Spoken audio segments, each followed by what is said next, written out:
Then fur, its elongated head featuring multiple eyes that glowed with predatory intelligence. A ridge of spines ran along its back, rising in evident excitement as it fixed its gaze on Nadia. "Don't move," Torin commanded, though he made no move to help her, merely backing away to observe from a safer distance. Her vision fixes on movement, but Nadia knew prey behavior when she saw it.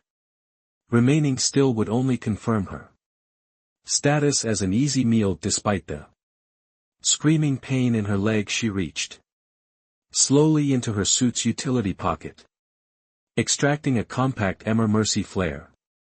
The Vesa creature tensed, preparing to lunge in one fluid motion that caused her dearly in pain. Nadia activated the flare and hurled it directly at the predator's face. The sudden burst of intense light and heat startled the creature, causing it to rear back with a shriek of confusion. Using that moment of distraction, Nadia dragged herself upright. Balancing on her good leg, she grabbed a jagged piece of the pod's hull, holding it before her like a shield. The creature recovered quickly, circling her with renewed caution, reassessing this strange prey that fought back. Torin watched his expression unreadable, making no move to either help or hinder as Nadia faced down the predator. When the Vesa finally lunged, Nadia didn't retreat.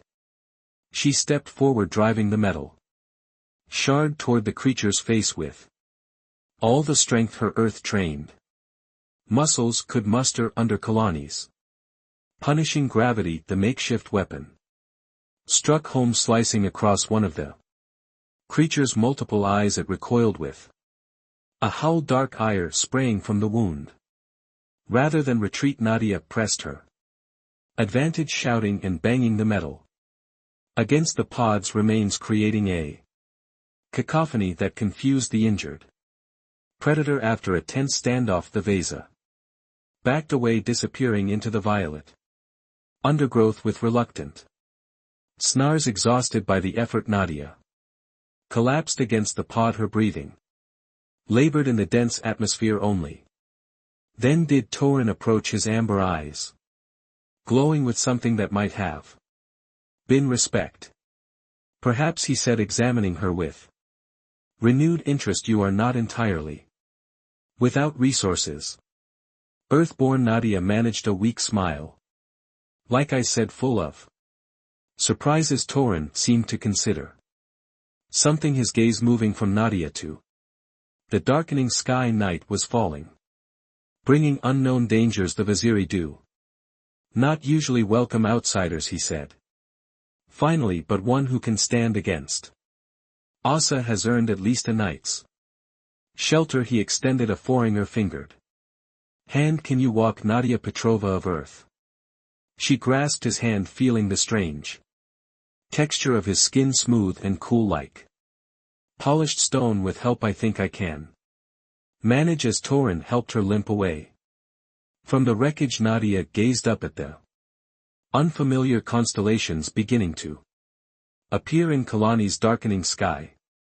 Somewhere up there, the remains of her research vessel drifted in orbit along with any hope of immediate rescue. She was stranded on an alien world, injured with only the reluctant assistance of a being who had moments ago written her off as doomed. Yet strangely, as Torin guided her through the violet forest with surprising gentleness, Nadia felt something she hadn't expected. Hope. The Vaziri settlement emerged from the violet foliage like an organic extension of the landscape itself. Structures that resembled massive shells spiraled upward, connected by woven bridges that swayed gently in the copper-tinged twilight.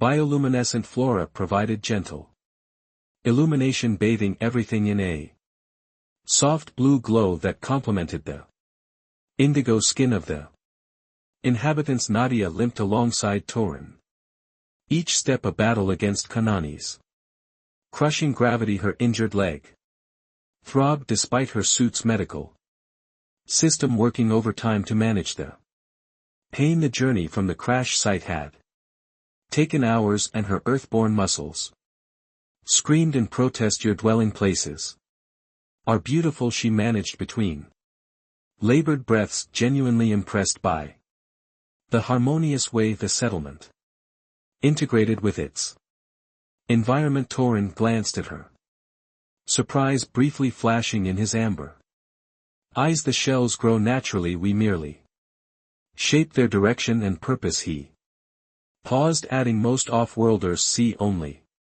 primitive huts. I'm not most off-worlders, Nadia replied, offering a tired smile. Their arrival caused an immediate stir. Vaziri of various heights and builds emerged from shell dwellings there, indigo-skinned, displaying subtle pattern variations that Nadia suspected might indicate familial relationships or social standing. Children, at least she assumed they were children based on their smaller stature. Darted between adults with effortless grace, seemingly unaffected by the gravity that threatened to crush her. An older female approached, her skin patterns more elaborate, adorned with crystalline jewelry that caught the bioluminescent light. Her eyes were a deeper amber than Torin, almost bronze. You bring a stranger to our hearth, hunt leader, she said, her voice resonating with authority. The translator in Nadia's suit worked seamlessly now, having adapted to the Vaziri language patterns. An offworlder, no less. Elder Visha. Torin inclined his head respectfully. This is Nadia Petrova of Earth. Her vessel fell from the sky. She faced down Asa with nothing but broken metal and courage. The elder's gaze swept over Nadia, assessing the skyfallen rarely survived Kalani's embrace for long. Her tone wasn't unkind, merely stating what she believed to be fact. I'm adaptable, Nadia replied, meeting the elder's gaze directly. A murmur rippled through the gathered Vaziri. Nadia realized belatedly that direct eye contact might have been presumptuous, but Elder Visha's expression shifted to something resembling amusement. Bold too. Very well, the injured guest receives shelter until the next moon crossing. She turned to Torin. She is your responsibility, hunt leader. The Vaziri cannot spare resources for one who cannot contribute. With that pronouncement, Elder Visha departed, the crowd dispersing in her wake, though many continued to cast curious glances at Nadia. That went better than expected, Nadia murmured. Torin led her toward a smaller shell dwelling near the settlement's edge. Elder Visha is fair, but her concern is valid. The Vaziri struggle enough without an additional burden. I won't be a burden, Nadia said with determination. Once my leg heals, I can help. I have knowledge that might be useful inside the dwelling. The interior was surprisingly spacious, with surfaces that resembled mother of pearl, casting soft reflections of the bioluminescent light. Simple furnishings crafted from materials Nadia couldn't identify filled the space. Cushions on raised platforms, storage containers with intricate clasps, and wall hangings depicting scenes of what appeared to be hunting expeditions. Torin just edged toward a low platform covered with soft fiber. Rest, I will bring healing salve for your leg. Left alone, Nadia carefully removed her flight suit's boot, wincing as she examined her injured leg. The bruising was extensive, but the bone didn't appear to be broken, a minor miracle given the impact. Her suit's medical system had deployed emergency nano binders to stabilize the tissue, but proper healing would take time. She accessed her suit's environmental scanner, analyzing the room's air composition. Slightly higher oxygen content than Earth standard, with trace elements her system couldn't Immediately identifies survivable though. The density would take getting used to. When Torin returned he carried a stone bowl containing a paste that emitted a pungent herbaceous aroma our healers use. This for bone injuries he explained. Kneeling beside her it will burn at first then cool your people have been treating me with surprising hospitality. Nadia observed as Torin applied the paste. To her leg she hissed at the initial burning sensation which quickly transformed into a pleasant numbness. Considering you initially thought I was doomed, Torin's expression remained impassive, but something flickered in his eyes. The Viziri value strength and resilience you showed. Both his hands were surprisingly gentle for a warrior.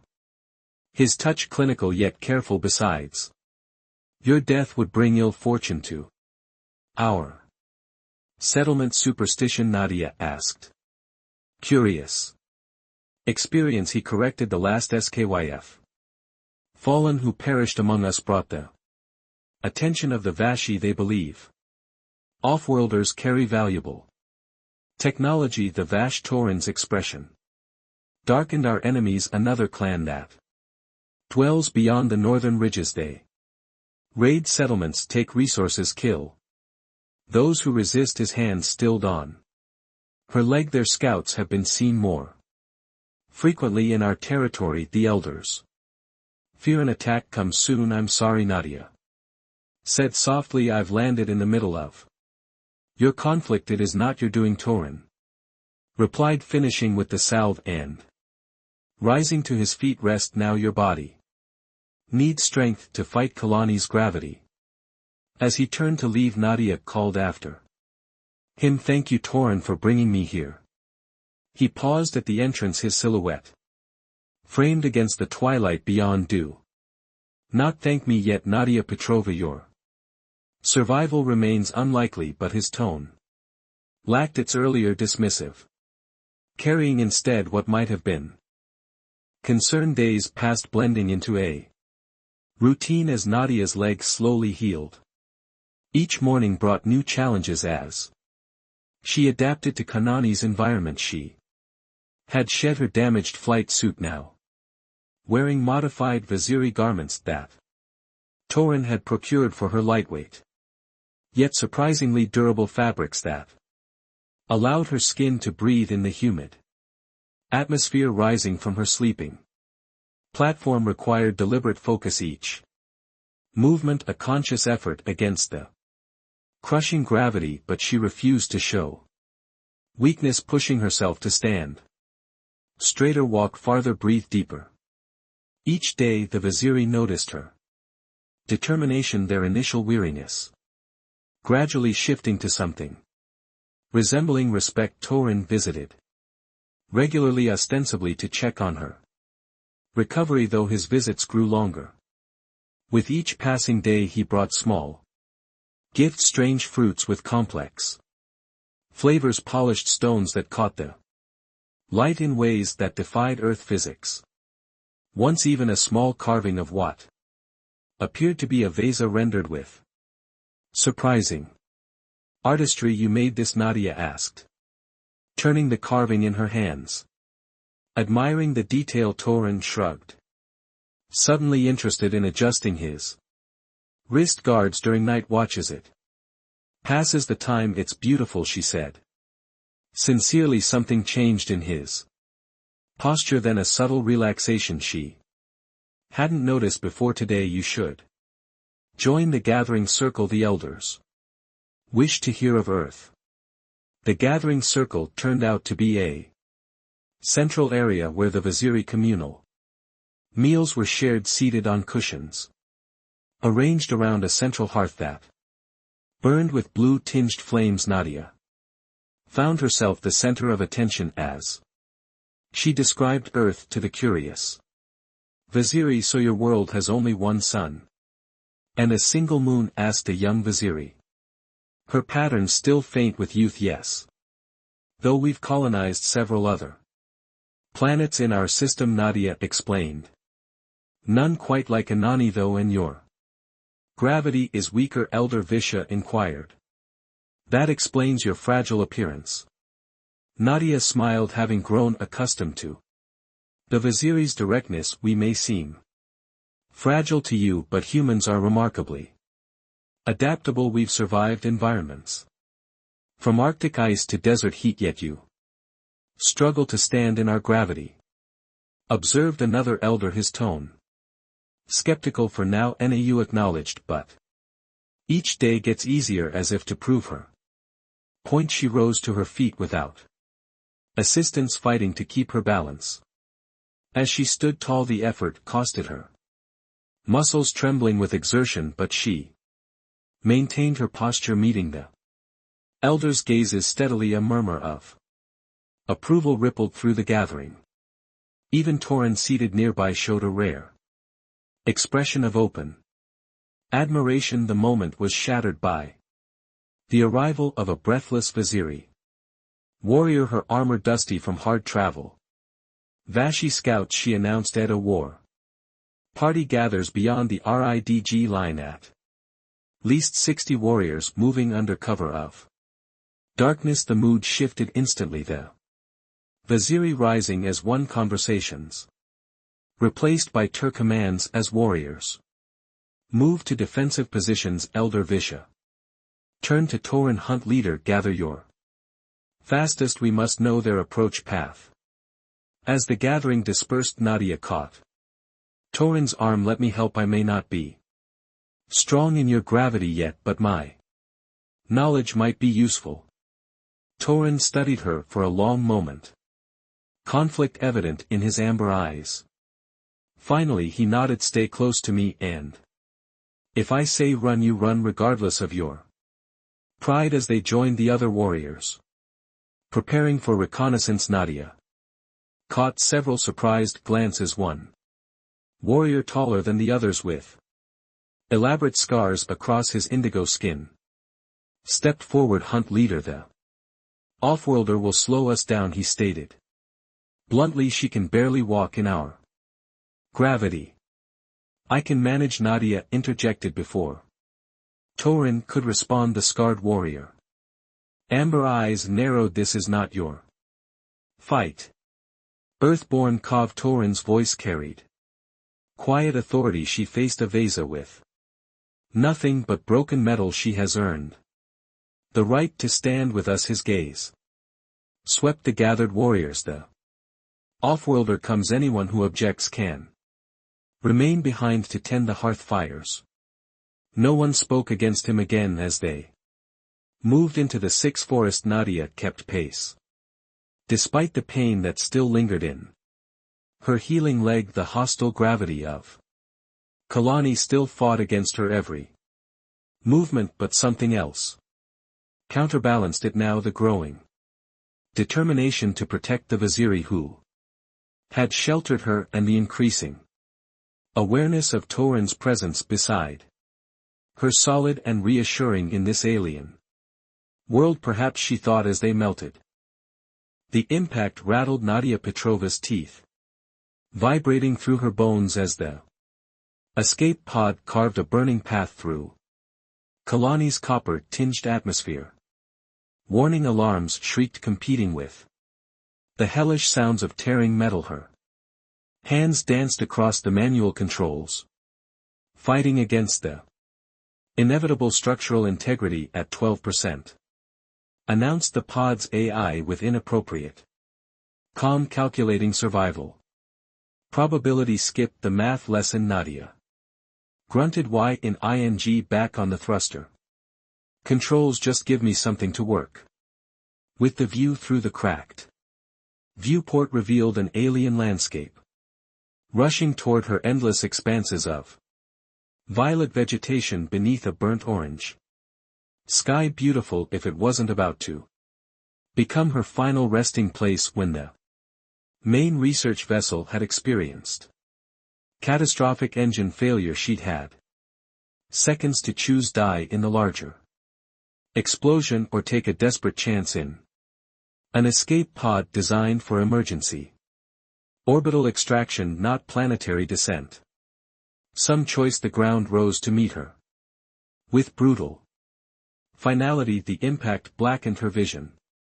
Momentarily when consciousness returned, it brought a symphony of pain. Something warm trickled down her face. Blood. She realized dimly the pod had crumpled like tissue paper, its reinforced hull split open, exposing her to Kanani's elements. Nadia's first breath of alien air felt like inhaling liquid fire. The atmospheric composition was toxic according to their preliminary scans, but it was dense, rich with unfamiliar compounds that burned in her lungs. Worse was the gravity, nearly twice that of Earth. Her body felt impossibly heavy, each movement requiring concentrated effort, using the shattered remains of her pilot seat for leverage. She pulled herself upright, crying out as pain lanced through her left leg, fractured, possibly broken her flight suit's emergency medical system activated, a cool scent spreading as localized painkillers deployed into her bloodstream. Exterior atmospheric pressure at 185 standard Earth units. Her suit's diagnostic system reported gravity at 192 G. Warning: prolonged exposure not recommended for non-adapted personnel. No kidding, Nadia muttered, dragging herself toward the pods. Emergency supplies if she could reach the beacon. A sound stopped her, something between a hiss and a whistle, not mechanical, biological. She wasn't alone. Slumped against the twisted bulkhead, Nadia raised her eyes to the jagged opening where the pod's hatch had been. A figure stood silhouetted against the orange sky, humanoid but unmistakably alien, tall and lean, with skin that shimmered iridescent indigo in the strange light the being wore. Fitted garments of some material Nadia couldn't identify, adorned with what appeared to be bones and crystalline formations. You should have died in the descent. The alien spoke, its voice melodic despite the harsh words, the universal translator in Nadia's suit, converting its speech with only a slight delay. Your vessel is not designed for colonies. Embrace. The alien moved closer with fluid grace that defied the planet's crushing gravity, revealing more details. Four-fingered hands ending in short claws, a face with features almost human except for the placement of the eyes set slightly wider apart and glowing a brilliant amber. I'm full of surprises, Nadia managed, wincing as she shifted position. I'm astronaut Nadia Petrova, Interstellar Science Corp. My research vessel malfunctioned. I come in peace. The alien made a sound like water over stones. Laughter. Nadia realized peace or war matters little when you will not survive the night cycle. It said, crouching to examine her with those unsettling amber eyes. I am Torin Hunt, leader of the Vaziri. This territory belongs to my people. I didn't exactly choose the landing site, Nadia replied, attempting to stand and failing as pain shot through her injured leg. I'd appreciate any help you could offer. Torin tilted his head. Nadia had decided. The voice sounded male, studying her with unnerving intensity. You Earthborn are not built for Kini. Your bones will shatter under our gravity. Your lungs will drown in our air. The predators will smell your weakness. He gestured to the violet forest beyond the Vaziri. Do not waste resources on lost causes. As if summoned by his words, a rumbling growl emerged from the nearby vegetation. Torin stiffened his hand, moving to the crystalline blade at his waist. Vesa, he hissed, a hunting female. She has smelled your blood. The creature that emerged from the underbrush resembled something between an earth jaguar and a Kodo dragon, a massive six-limbed predator with scales rather